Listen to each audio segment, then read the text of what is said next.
Joey, I would be remiss if I didn't say thank you for your service as we are, recognizing the 250th anniversary of the U.S. Marine Corps. I mean, it must be such a feel-good moment to see this celebration right here. No, it is. It's fantastic. The vice president actually reached out to me and said, hey, if you want to come out and check it out with me, go ahead. But, I got a job to do, and I'd rather be here anyway. No, this is an amazing day.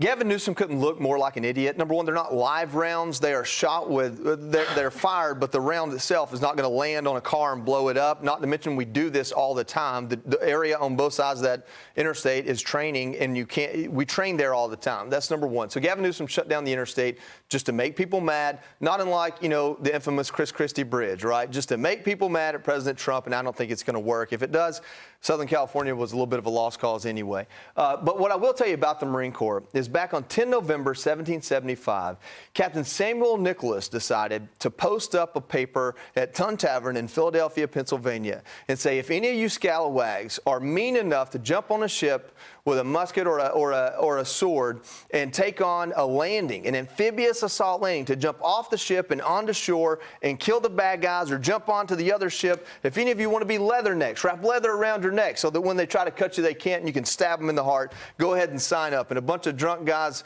signed on the paper, and we had the Marine Corps. It was born. And ever since then, the ability for the Marine Corps to go from ship onto land in any environment, using giant airboats, using tanks that float, no matter what, using helicopters now, no matter what it is, the Marine Corps is out there. They're in these MEUs. They're on ships. They're in every sea in the world or near it. And within 72 hours of something going bad, the Marine Corps will be there to take names and kick butt.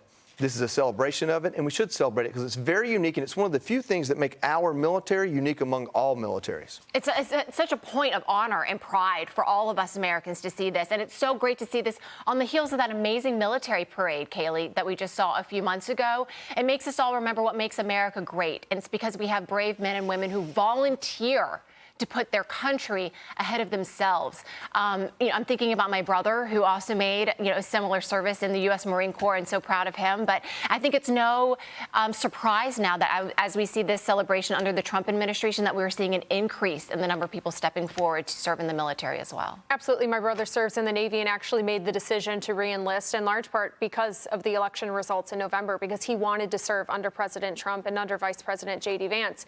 And I think what's exciting about this year as we head into America's 250th is we're going to continue to see much more of these events, and it's going to continue to make Democrats like Gavin Newsom make themselves look like fools.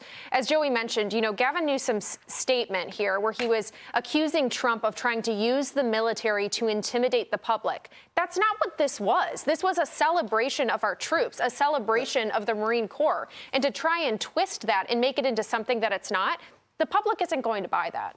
My father just turned 102, U.S. Navy vet during World War II. The Marines during World War II, almost 500,000.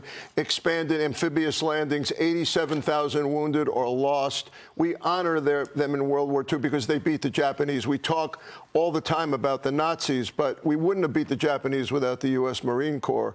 And Gavin Newsom, or should we say King Newsom, what about being a patriot now? What about, as Kaylee said, celebrating 250 years here and celebrating our U.S. military? And not talking about the jets. The highway was closed, right? He's the king of closure. He's closed everything in California during the pandemic. That highway was closed. Of course the fighter jets can fly over it. King of closure. That's a good one right there. Click here to subscribe to the Fox News YouTube page to catch our hottest interviews and most compelling analysis. You won't get it anywhere else.